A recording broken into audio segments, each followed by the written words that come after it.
sumuglit muna ako dito sa city para bumili ng cake kasi birthday tomorrow ng ating Piray, ng ating Mrs. Kabuti.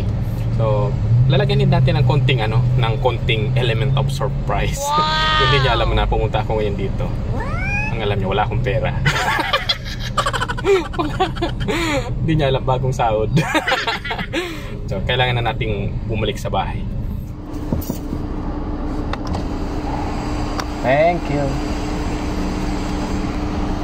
2 seconds later. Yan guys, so hindi na tayo nakabili ng flowers kasi tawag yun, matraffic kasi sa city. Wala akong masyadong maparkingan doon. Okay. At saka malapit na yung oras kaya ayun. Meron naman diyang flower na ibinigay ko last year. Pwede.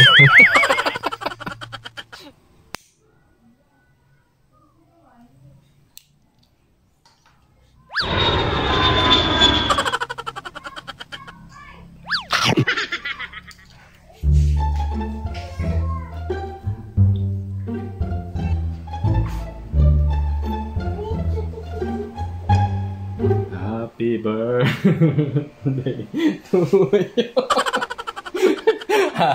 Happy birthday to you. Happy birthday, happy birthday.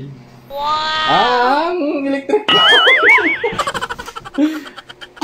Happy birthday to you. Okay mo. I-receive ka sa imong cake. Baka kaw-kawon.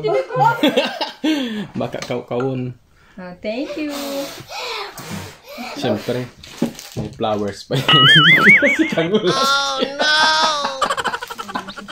Kasula pa.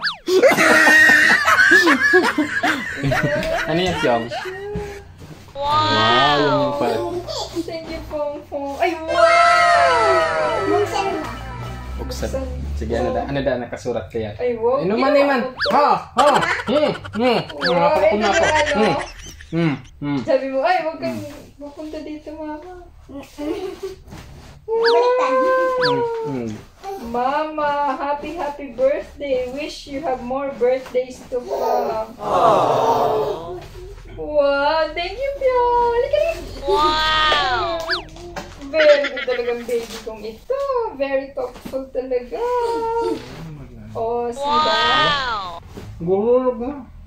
Yeah. Siyempre, birthday mo. Ako mga nila tayo. Nakita ko yung happy birthday. Nandun sa room. Kinuha mo lang sa ko. Oh, birthday mo. Sino ang kinuha? Sildo ko. Kukunin na lang ito. Tama din sa iyo mga 11,000. Kukunin na lang. May mo gusto sabihin kayo, ubuson mo. Kaya yung pambayad mo yan sa bill. Sa internet. Tapos sa tubig. Kulang pa pambayad sa sasakyan. Sasakyan pa. Happy birthday. Happy birthday. Nag 40 anyos ka na pala. Matawa ka lang sa kuyang tulong taon.